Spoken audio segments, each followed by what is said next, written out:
वालेकुम। Anees astro world पर आपको खुशामदीद कहता हूँ। पिछले लेक्चर्स में मैंने आपको बुर्ज मीज़ान, लिब्रा असेंडेंट या तुला राशि का जायचा कुंडली, इसके बारे में लग्नेश या लगन लॉर्ड जो इसका वीनस है या शुक्र है या जोरा है, उसका तमाम घरों में क्या असरात होते हैं वो बताया था।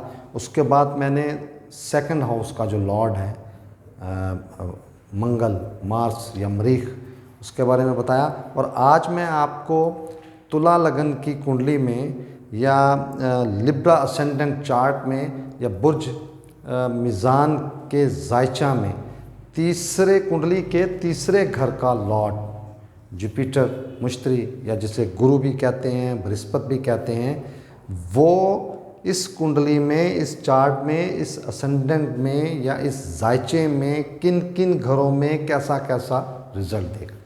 तो मैंने अपने पिछले लेक्चर्स में भी आपको बताया था कि जब भी कुंडली बनाई जाती है या जायचा बनाया जाता है या वो चार्ट बनाया जाता है, तो सबसे पहले ये देखा जाता है कि उस कुंडली का, उस जायचे का, उस असेंडेंट का लॉर्ड या मालिक स्यारा कौन सा। फिर उसके बाद ये देखा जाता है कि उसने अपने साथियों या अपने दोस्त जो स्टार्स हैं उनको, या अपने एनिमीज़ या दुश्मन जो हैं या मुखालिफ जो हैं या एंटी पार्टी हैं स्टार्स जो हैं, उनको इस कुंडली में कौन कौन से घर अलॉट किए। तो इसमें वीनस ने, शुक्र ने या जोहरा ने मुश्तरी को तीसरे घर का मालिक बनाया और छठे घर का मालिक बनाया। तो ये दोनों घर ही नाकस हुए और नाकस होने की वजह से इस कुंडली में, इस जायचे में, इस चार्ट में जुपिटर जो है, मुश्तरी या गुरु या बृहस्पति जो है, वो एक मारक गिरा बन गया। और मारक गिरा का मैंने पिछले लेक्चर में आपको बताया कि वो नहस बोला जाता है या ऐसी पोजीशन जिसमें वो अपने रिजल्ट नेगेटिव कर लेता है, बुरे कर लेता है। तो बृहस्पति, गुरु या मुश्तरी लगन में मौजूद होगा, ये पर्सनैलिटी पे आ गया, सेल्फ पे आ गया। तो ये एक मारक गिरा जब पर्सनैलिटी पर आया, तो ये ऐसे जो पर्सनैलिटी होगी वो एक ज़हीन आदमी होगा, वो अपने मुआशरे में अपना मुकाम बनाने में कामयाब होगा, क्योंकि जुपिटर जो है, मुश्तरी जो है, ये एक हर हालत में पॉजिटिव रहने वाला स्टार होता है। ये इल्म से वाबस्ता है, ये ज्ञान से वाबस्ता है। इंसानी अक्ल, या आप ये कह लें कि इल्म जो होता है, वो चाहे पढ़ा लिखा हो चाहे अनपढ़ हो, वो उसमें अल्लाह ताला की तरफ से जो सिफ़त दी जाती है कि ये अक्लमंद आदमी है, ये सिफ़त लाजमी उसमें होगी। ये अपने ख़ानदान में, अपनी फैमिली में, अपनी सोसाइटी में इस मामले में कि अक्लमंद आदमी है, ज़हीन आदमी है, अच्छा मशवरा देता है, ये एक अपना मुकाम पैदा करने वाली पर्सनैलिटी। दूसरे घर में ये फाइनेंस का घर है, फैमिली का घर है। जब ये इस घर में पहुंचेगा, गुरु इस घर में पहुंचेगा, तो ये अपनी फैमिली और फाइनेंस के लिए अच्छा होगा। लेकिन फाइनेंस हासिल करने के लिए इसको स्ट्रगल बहुत करनी पड़ेगी, मेहनत बहुत करनी पड़ेगी, कर्ज उठाना पड़ेंगे इसको। लेकिन फैमिली के लिए हर हाल में ये अच्छा ही रहेगा। और जब यहाँ से पांचवी नज़र छठे घर को देखेगा, मैंने आपको पिछले लेक्चर्स में बताया है कि कौन से स्टार्स कुंडली में या जायचे में बैठकर कौन कौन से घरों को देखते हैं या उनकी कौन कौन सी नज़र होती। तो ये जुपिटर की जिस घर में बैठा होता है, वहाँ से पाँचवीं, सातवीं और नौवीं नज़र से ये देखता है। तो पाँचवीं नज़र से इसने छठे घर को देखा। बड़ी बीमारी, कर्जा, लिटिगेशन, नौकरी, जॉब, इसमें वो बड़ी बीमारी से महफूज रखने के इम्कानात बहुत ज़्यादा बढ़ जाते हैं। लिटिगेशन हो सकती है, लेकिन उसमें भी कामयाबी के जो रेशो है वो बढ़ने का इम्कान है, और ये अपनी मुलाजमत में भी उसको जारी रखेगा। जिस भी जॉब से, ये मुलाजमत करने वाली पर्सनैलिटी का चार्ट है, ये नौकरी करने वाली पर्सनैलिटी का चार्ट है, ये किसी के अंडर रह के काम करने वाला चार्ट। मारक गिरा है, यहाँ नाकस गिरा है, ये पावरफुल रिजल्ट यहाँ पे आप इस कुंडली में, इस कुंडली वाले के लिए ये पावरफुल रिजल्ट नहीं देगा। तो यहाँ से सातवीं नज़र आठवें घर को देखा, सॉरी, हाँ जी, 8वें घर को देखा तो यहाँ पर ये अनएक्सपेक्टेड जो मामलात होते हैं, अचानक से होने वाले मामलात, एक्सीडेंटल मामलात, उसको इस पर्सनैलिटी को सेफ रखने के इम्कानात बहुत ज़्यादा हैं। लेकिन ये ससुराल के मामलात या दूसरे ऐसे जो सीक्रेट्स होते हैं उसमें ये नुकसान उठाने के इसके चांसेस बहुत ज़्यादा होंगे। 9वीं नज़र से जब ये अपने प्रोफेशन को देखेगा तो प्रोफेशन में ये नामवर तो नहीं होगा, लेकिन इतना ज़रूर हो जाएगा कि इसके रोज़ी रिज़्क के मामलात या अर्निंग के मामलात इसके चलते रहेंगे। हैंड टू माउथ नहीं होगा, किसी के यानी कि इसको मांगने की या खुदा न खास्ता बहुत ज़्यादा कर्ज चढ़ जाए या कुछ तरह के मामलात होंगे तो ये वक्त से महफूज रखने के इम्कानात बहुत ज़्यादा बढ़ जाते हैं। जुपिटर 3रे घर में, अपने ही घर में, अपनी मूल त्रिकोण राशि में यहाँ पर बैठकर जब 7वीं नज़र से देखेगा तो अपने वालद के लिए अच्छा हो गया, अपने मज़हब के लिए अच्छा हो गया, अपने जो उसकी लक है, लक में तो इतना अच्छा नहीं होगा क्योंकि मार्ग गिरा है, लेकिन अपने वालद के लिए, अपने मज़हब के लिए बहुत अच्छा हो गया। और यहाँ से जब 5वीं नज़र से पार्टनरशिप को देखेगा तो पार्टनरशिप के लिए भी ये अच्छा हो गया क्योंकि ये राशि भी, ये बुर्ज भी उसके दोस्त का ही घर है। और जब 5वीं नज़र से देखेगा तो ये एक पार्टनरशिप को कायम रखने वाली पर्सनैलिटी, पार्टनरशिप के साथ चलने वाली पर्सनैलिटी, ये इस लिहाज में अच्छा होगा। लेकिन कई मामलात में डेली वेजेस में या कोई और ऐसे जो फैमिली के जहाँ पार्टनरशिप है वहाँ पर ये अपने आप को तकलीफ़ में रखेगा या इसके साथ तकलीफ़ या परेशानियाँ जुड़ी हुई होंगी। जुपिटर मुश्तरी या गुरु 4थे घर में, इस घर में ये नीच का हो गया, फ़कीर हो गया और यहाँ से अपनी वालदा के लिए बहुत बुरा हो गया। सुख, अपनी ज़ाती सवारी, अपनी ज़ाती रिहाइश के लिए ये नाकस हो गया। 7वीं नज़र से प्रोफेशन को देखा तो प्रोफेशन में भी ये बार बार प्रोफेशन बदलने वाला और इस वजह से हैंड टू माउथ होने वाला, अपने अर्निंग के मामले में ये बहुत ज़्यादा तगो दो और मेहनत और स्ट्रगल करने वाली पर्सनैलिटी। और यहाँ से जब ये 5वें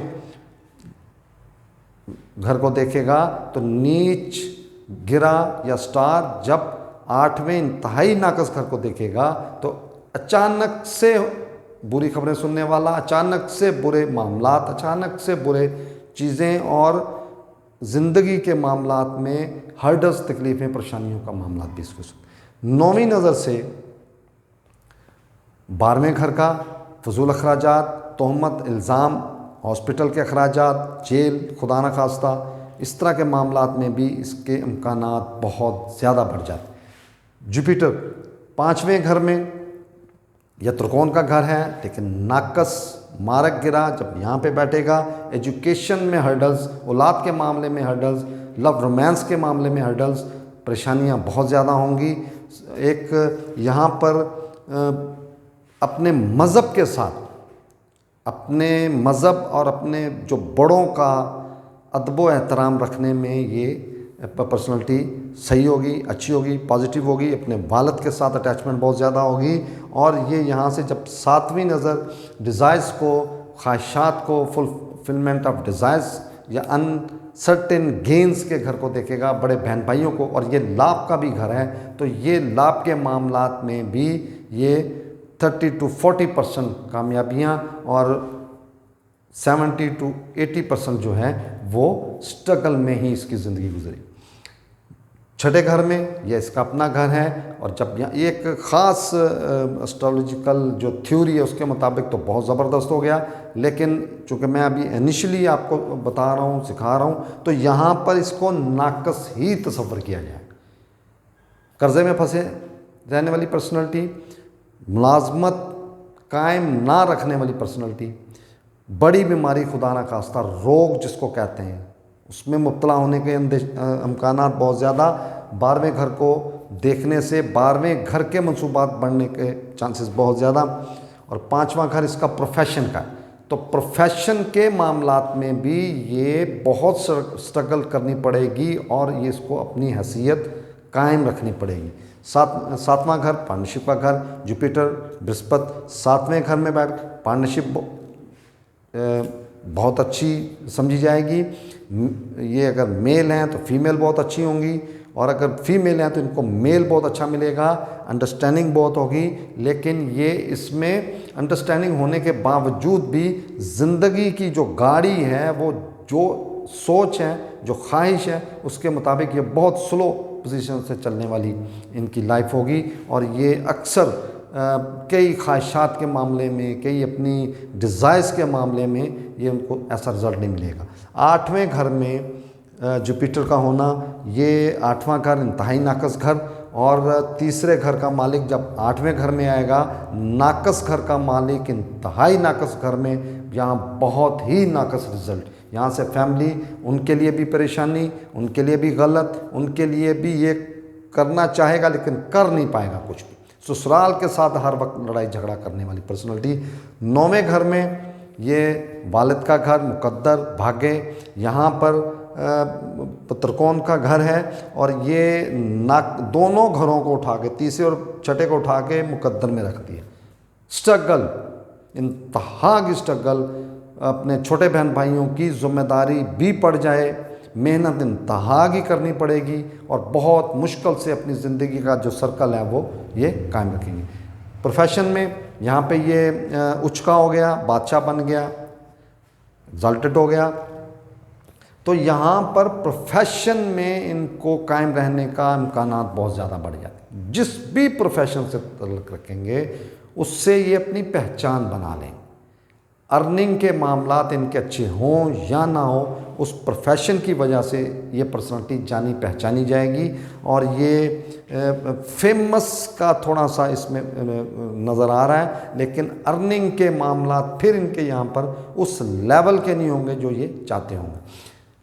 11वें घर में ये बहुत अहम घर है, लाभ का घर है, लेकिन मारक गिरह तीसरे और छठे के मंसूबात को साथ लेकर चलने वाला, सख्त मेहनत, और ये छोटी बीमारियों का घर है, लेकिन ये बड़ी बीमारी भी इसके पास मौजूद है। तो ऐसी पर्सनालिटी छोटी छोटी बीमारियों से घिरी रहने वाली, और बड़ी बीमारी लाहक होने का या इनको किसी बड़ी बीमारी या रोग लगने के इम्कानात भी बहुत ज़्यादा बढ़ जाते हैं। औलाद के मामलात में भी ये जो ख्वाहिश या जो ये सोच है उस तरह का रिज़ल्ट हासिल नहीं कर सकेंगे, और औलाद के सुख के बारे में भी इनके चांसेस बहुत कम होते हैं कि इनको औलाद का सुख भी मुयस्सर हो। 12वें घर में इंतहाई नाकस घर, और ये तीसरे और छठे का मालिक। मैं ये बार बार चीज़ रिपीट करता हूँ, ये सिखाने के लिए, समझाने के लिए, ताकि आप जब भी किसी की कुंडली रीड करें और प्रेडिक्ट करें तो इन चीज़ों को सामने रख के, माइंड में रख के आपने ये चीज़ें करनी है। 12वां घर इंतहाई नाकस घर, वहाँ से इसने छठे घर पे भी नज़र डाली जो कि इसका अपना घर है, और नाकस रिज़ल्ट ही होंगे। फजूल अखराजात, 10 रुपये कमाएगा, 20 रुपये खर्चा, इसको बैरून मुल्क सफ़र भी करना पड़ जाएगा, और उसमें भी शदीद नुकसान उठाने के इम्कानात, इल्ज़ामात लग सकते हैं, इनको कोर्ट कचहरी के मामलात हो सकते हैं, खुदा न खास्ता जेल हो सकती है, हॉस्पिटल एडमिट हो सकते हैं, या हॉस्पिटल के अखराजात शुरू हो सकते हैं। इस तरह के मामलात इनकी ज़िंदगी के साथ चलते रहेंगे। तो आज मैं जितना ज़्यादा से ज़्यादा कम वक्त में बता सकता था बताया। नेक्स्ट जो होगा वो इंशाल्लाह वृश्चिक राशि की कुंडली, स्कॉर्पियो असेंडेंट या बुर्ज अकरब का जायचा, उसके बारे में बताऊंगा और डिटेल से इंशाल्लाह बताऊँगा। बहुत शुक्रिया जी, अस्सलाम वालेकुम।